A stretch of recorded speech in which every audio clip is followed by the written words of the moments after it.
Beaucoup d'hommes de plus de 60 ans ignorent que leur façon de boire de l'eau chaque jour peut affaiblir leurs érections, faire chuter leur testostérone et vider leur énergie sans qu'ils ne s'en rendent compte. Cela semble fou, mais c'est vrai, un simple verre d'eau utilisé de manière intelligente peut transformer votre santé intime. Si vous avez remarqué une baisse de performance, des doutes dans votre tête ou une perte de ce feu intérieur, il se pourrait que ce soit le lien manquant dont personne ne vous a parlé. J'ai accompagné des milliers d'hommes dans la soixantaine, la soixante-dizaine et même au-delà, et je vous le dis franchement, ce n'est pas l'âge le problème, c'est de négliger les petites choses du quotidien, car beaucoup des troubles qu'on associe à la vieillesse sont en fait liés à des habitudes que l'on peut changer facilement. Et si je vous disais que ce que vous buvez depuis toujours pourrait saboter vos érections uniquement parce que vous ne la buvez pas comme il faut, et si quelques ajustements simples pouvaient améliorer votre circulation, relancer naturellement votre testostérone et réveiller votre confiance en vous. Dans cette vidéo, je vais vous montrer comment l'eau, oui simplement de l'eau, ça peut devenir votre meilleur allié pour booster votre circulation, équilibrer vos hormones et renforcer la fermeté de vos érections. Et à la fin, je vous dévoilerai une habitude de seulement 7 secondes qui, combinée à une bonne hydratation, peut transformer votre vitalité intime. Avant de commencer, si ce n'est pas encore fait, abonnez-vous et activez la cloche.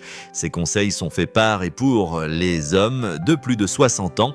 Et si ce que je dis vous parle, tapez 1 en commentaire, sinon tapez 0. Votre retour m'aide à faire mieux pour vous.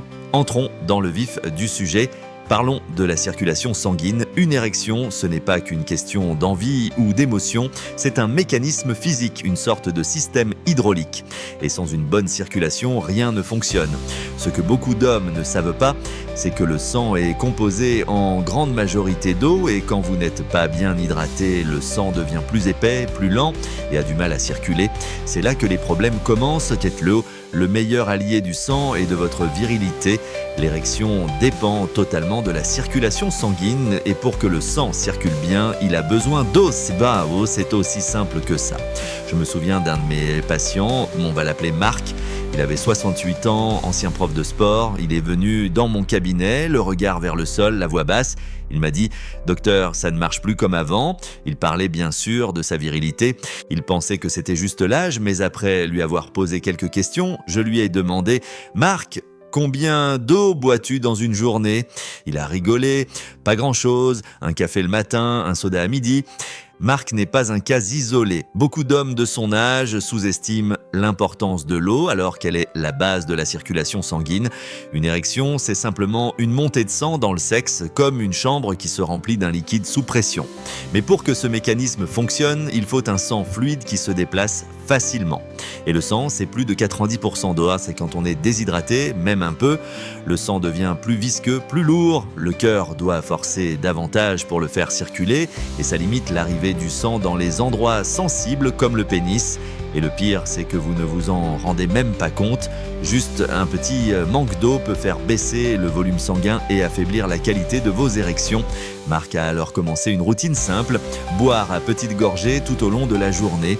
2 semaines plus tard, il est revenu, un sourire en coin. Je ne sais pas ce que vous avez changé, mais ça remarche. Et pourtant, la seule chose qu'on avait modifiée, c'était l'eau.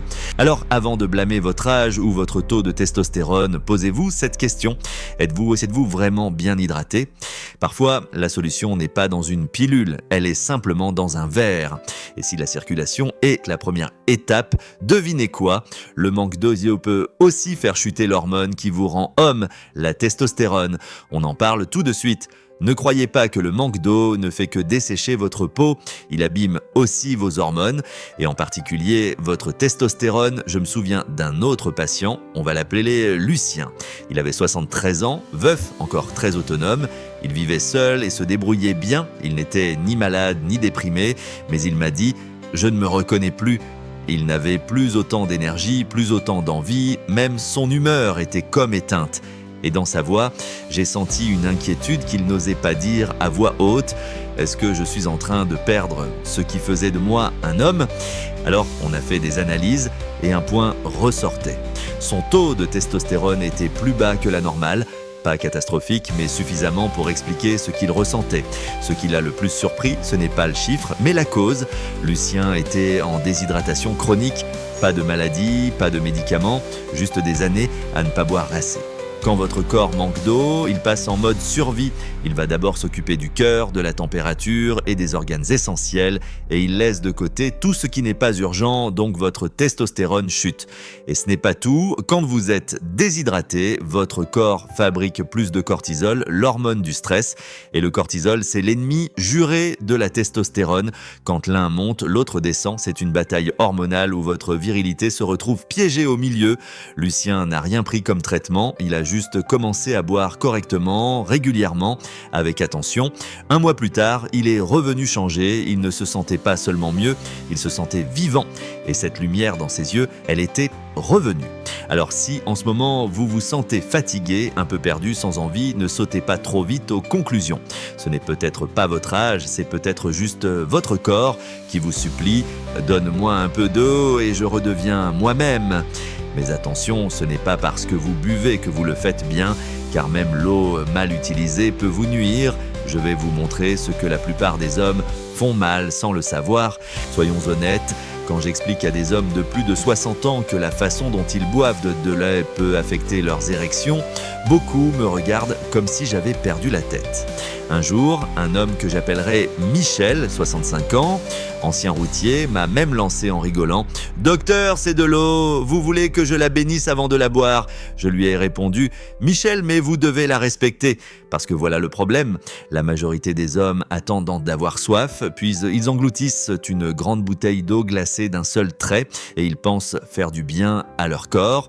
Mais le corps, lui, ne fonctionne pas comme ça. Il ne veut pas des vagues soudaines, il veut de la stabilité. Votre organisme ne peut absorber qu'une petite quantité d'eau à la fois. Boire à petites gorgées tout au long de la journée aide à maintenir un bon volume de sang, à mieux transporter les nutriments et à garder les hormones en équilibre. Et même s'asseoir pendant que vous buvez détend le système nerveux et facilite l'absorption. Encore plus surprenant, laisser l'eau se mélanger un peu à votre salive avant d'avaler permet à votre corps de mieux l'utiliser. C'est une vieille pratique de la médecine indienne que la science moderne confirme aujourd'hui. Autre point important, la température de l'eau. Oui, l'eau glacée peut sembler rafraîchissante, mais elle contracte les vaisseaux sanguins et ralentit la digestion. Deux choses que vous ne voulez surtout pas si vous essayez d'améliorer votre circulation là où ça compte vraiment. L'eau tiède ou à température ambiante est bien plus douce pour le corps et plus efficace à long terme.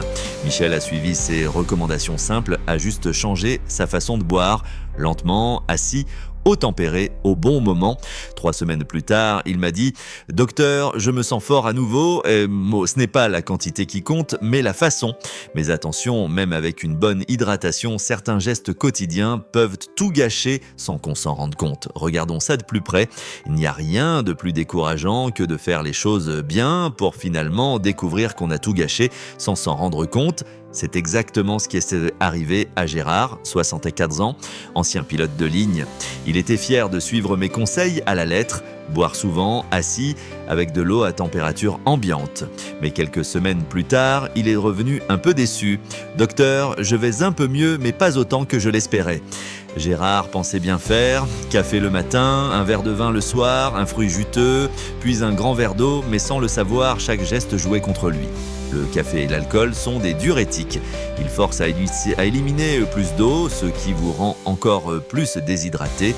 Boire de l'eau juste après avoir mangé des fruits riches en eau, comme les melons ou les agrumes, peut perturber votre digestion. Adopter une façon plus consciente de boire de l'eau peut réellement faire la différence après 60 ans.